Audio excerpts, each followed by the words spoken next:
Hello Omaira. 30 years ago, you were sinking in thick mud, and I was rising from thick air.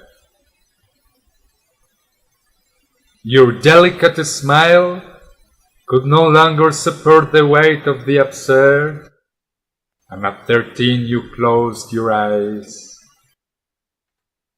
The two small grains of my body had opened 6 months ago to hold up an unsteady oak. Your words were obscure. I couldn't speak your language yet. I was born only with the language of tears and caresses.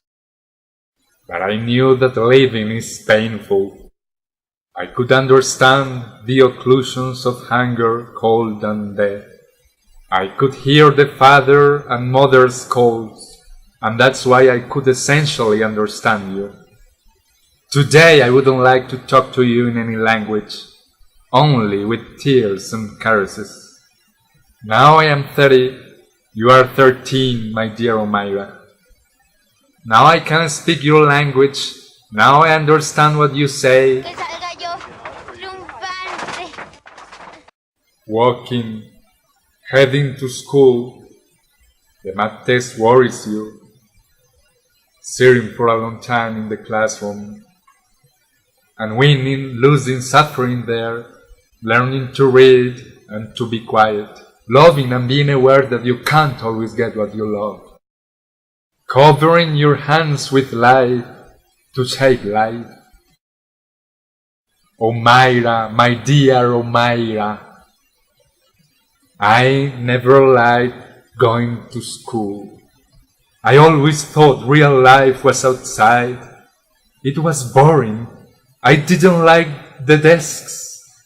I didn't like to line up and to stand at arm's length in order. I didn't like to see the cells in the leaf of a book. I didn't like to learn by heart the name of the planets. I didn't like the smell of chalk, nor did I like getting up early. I didn't like putting on an uniform, nor did I like coming to the front. How silly of me!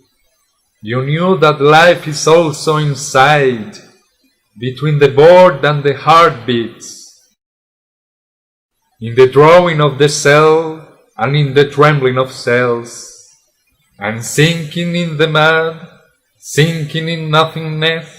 You resisted.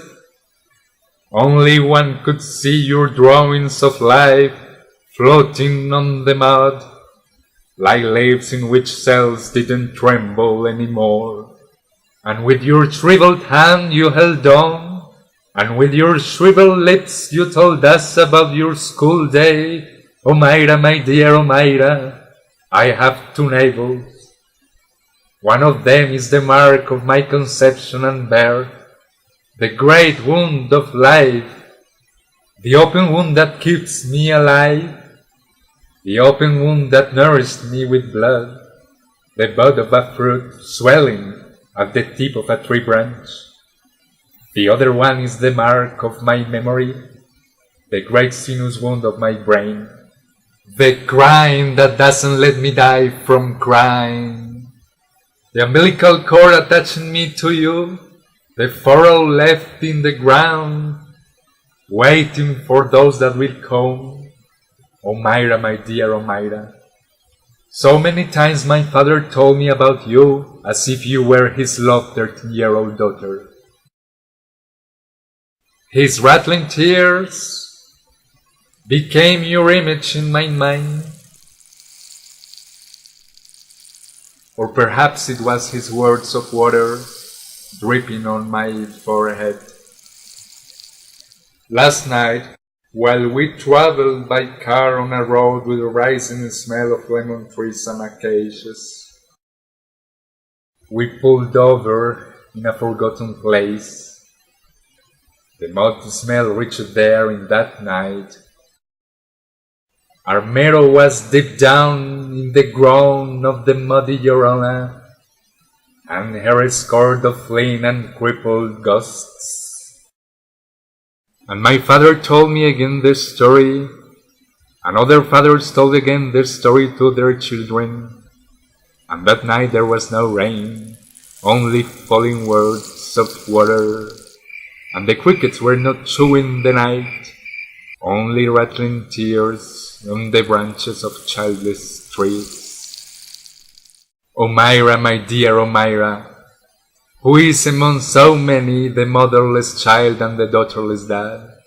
I don't know. But Omaira, my dear Omaira, you are our mother, our sister, our daughter. Get up, Omaira, walk, run, fly. Be these words of water, these rattling tears, these mothers crying, these poor crippled ones that will always rise at all costs.